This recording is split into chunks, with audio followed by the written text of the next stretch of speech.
हमारा next part है हमारा कैरेक्टरिस्टिक ऑफ ओपैम का। फर्स्ट पार्ट में हमने कुछ पढ़े थे कैरेक्टरिस्टिक, अब इस पार्ट में हम बाकी का कवर करेंगे। तो चलिए देखते हैं कौन सा है। फर्स्ट है हमारा बैंडविड्थ।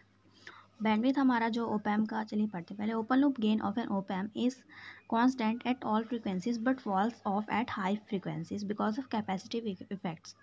मीन्स हमारी जो गेन है वो कांस्टेंट रहता है बहुत सारी फ्रीक्वेंसी पर मिडल फ्रीक्वेंसी या मिड फ्रीक्वेंसीज पर, बट जब हाई फ्रीक्वेंसी आती है तो हमारे कैपेसिटिव इफेक्ट्स की वजह से हमारा गेन कम हो जाता है ओपैम का। नेक्स्ट हमारा input offset voltage. It is the output voltage of op amp for zero differential input voltage. अब zero differential input voltage means हमारी इनपुट ज़ीरो है और तब भी आउटपुट आ रहा था, तो जो आउटपुट आ रहा है उसको हम बोलेंगे input offset voltage. Means input of है तब भी हमारी वोल्टेज आउटपुट पे आ रही है, तो हमारी इनपुट ऑफसेट वोल्टेज होगी। अभी इसी टाइम पे अगर मैं पूछूँ कि इनपुट वोल्टेज, इस टाइम पे जो इनपुट वोल्टेज आएगी, हमने तो कुछ अप्लाई नहीं करी पर फिर भी रहेगी, तो उसे हम क्या बोलेंगे?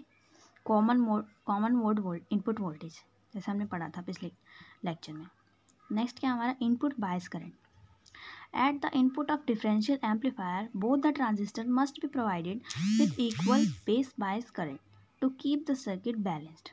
इनपुट बायस करंट में क्या होता है, हम हमारा जो इनपुट ब्लॉक है ओपैम्प का, वो एक डिफरेंशियल एम्पलीफायर होता है।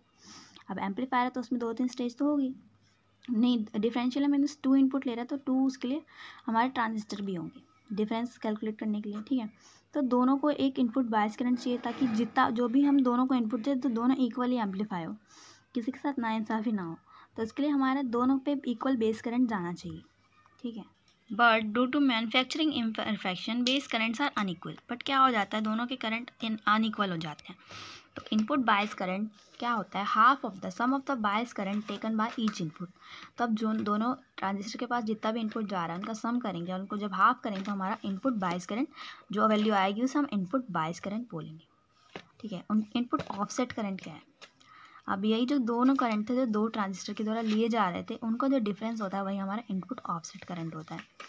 कि हमारा वो एरर, एक तरह से एरर होगा कि हमें नहीं होना चाहिए था, दोनों में डिफरेंस ज़ीरो होना चाहिए था। इनपुट ऑफसेट करंट हमारा ज़ीरो होना चाहिए था बट ज़ीरो नहीं होता है। The difference between the bias current is called the input offset current. दोनों के बीच का जो डिफरेंस है वही हमारा बायस करंट होता है, जैसा कि मैंने आपको बताया। तो इसकी वैल्यू रेंज क्या होती है, 3 to 20 नैनो एम्पेयर। होता तो बहुत कम है बट आइडियली हम इसको ज़ीरो बोल सकते हैं, बट होता नहीं है ज़ीरो प्रैक्टिकली। तो ये हमारे कैरेक्टरिस्टिक थे, 9 कैरेक्टरिस्टिक हमने टोटल पढ़े ओपैम्प के। So thank you for watching.